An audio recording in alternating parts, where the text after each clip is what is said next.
15টি দফা দিয়েছি, তো আপনাকে এখনই পূরণ করতে হবে, অন্যথায় এই নৈরাজ্য তো বন্ধ হবে না।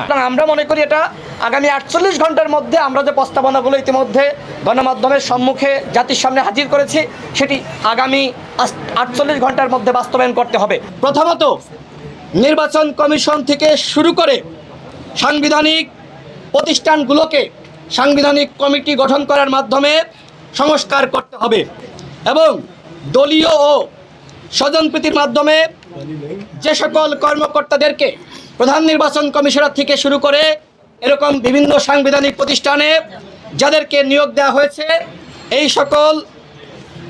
এই সকল কর্তা ব্যক্তিদেরকে চাকরিচ্যুত করতে হবে এবং তারা যে অন্যায়ের সাথে জড়িত, যারা 14 সালে 18 সালে 24 সালে এই ধরনের অবৈধ নির্বাচন থেকে শুরু করে এই সরকারকে ক্ষমতায় রাখার জন্য বিভিন্নভাবে এজেন্ডা বাস্তবায়ন করেছে, তাদেরকে চাকরিচ্যুত করে তাদেরকে বিচারের মুখোমুখি করতে হবে।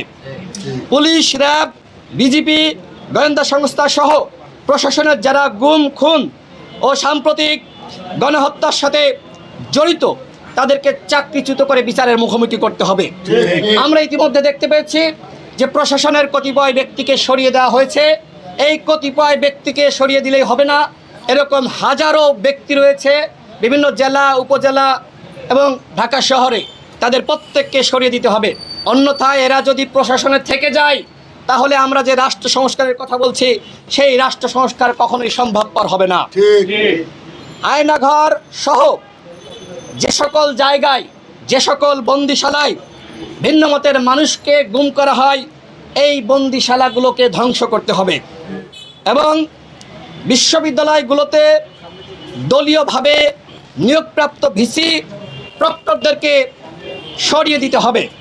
বিশ্ববিদ্যালয় এবং একই সাথে কলেজ সহ সকল শিক্ষা প্রতিষ্ঠানে ছাত্র সংসদ চালু করতে হবে, শিক্ষার পরিবেশ সুন্দর রাখতে হবে এবং শিক্ষার্থীদেরকে তাদের অধিকার চর্চার সুযোগ দিতে হবে।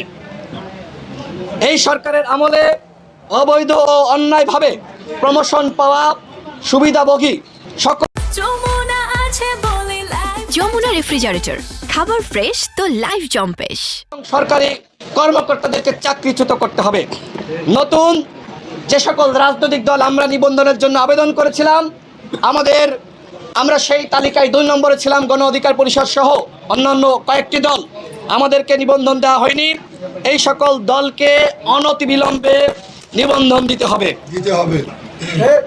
আওয়ামী লীগ এবং একই সাথে জাতীয় পার্টি এছাড়া যে 14 দলীয় জোট ছিল, এই যে ফেসিবাদ এবং ফেসিবাদের দোসর আওয়ামী লীগ, জাতীয় পার্টি থেকে শুরু করে এই সকল ফেসিবাদের দোসরদের রাজনীতি বাংলাদেশে আইন করে নিষিদ্ধ করতে হবে।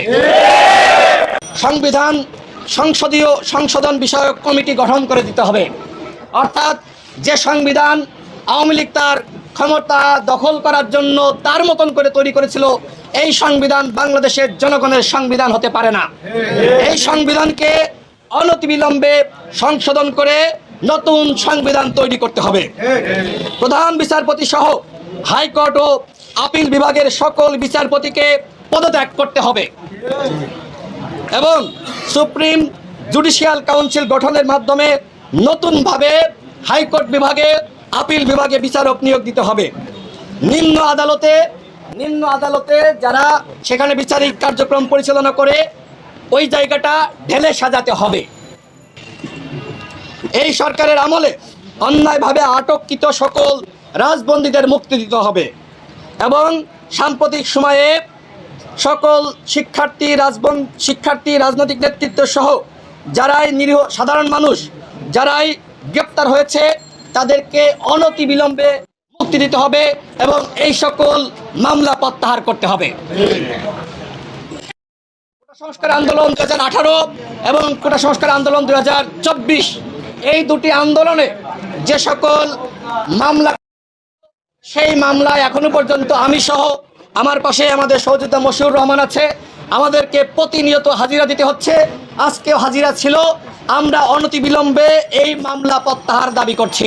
কোটা সংস্কার আন্দোলন 2024কে কেন্দ্র করে প্রায় 5 শতাধিক সাধারণ শিক্ষার্থী এবং জনতাকে এই সরকার গণহত্যা করেছে আওয়ামী লীগ সরকার ইতিমধ্যে এই সংসদ বাজেয়াপ্ত হয়েছে।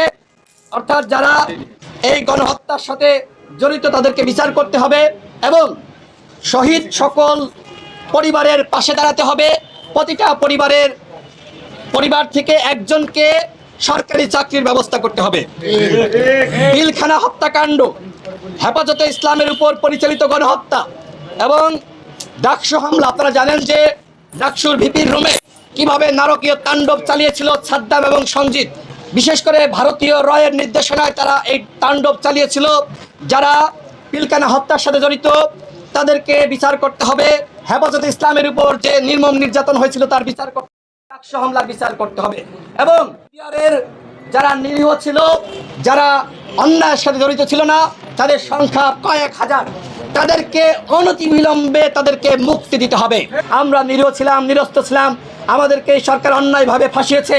আমরা এই বিডিআর ভাইদেরকে মুক্তি দাবি করছি এবং একই সাথে শেখ হাসিনা দেশ ছেড়ে পালিয়েছে তার বোনকে সাথে নিয়ে।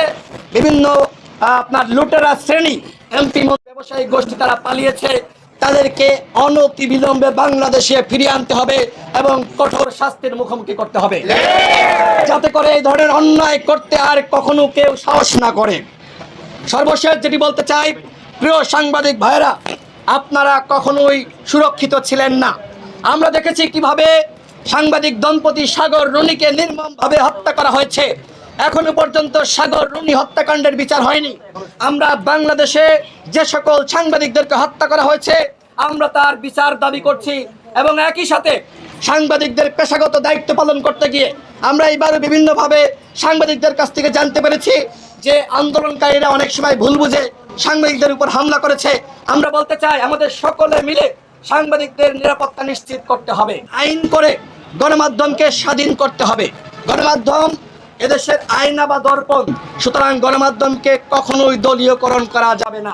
যারা এতদিন মানুষকে গুম করেছে, খুন করেছে, তাদেরকে দাঁত ভাঙা জবাব দেওয়া হবে এবং নতুন ভাবে যারা এখন লুটপাট করছে, অন্যায় করছে, সংখ্যালঘুদের উপর হামলা করছে এবং একই সাথে থানা ঘেরাও করছে, পুলিশ প্রশাসনের উপর হামলা করছে, তো এরকম পুলিশের মধ্যে অসংখ্য ভালো মানুষ রয়েছে। সুতরাং আমরা সকল পুলিশকে আমরা কখনোই দোষী বলতে পারি না। সুতরাং এটি বন্ধ করতে হবে এবং একই সাথে সংখ্যালঘুদের নিরাপত্তা দেওয়ার জন্য গণ অধিকার পরিষদ অন্তত সংখ্যালঘুদের পাশে রয়েছে।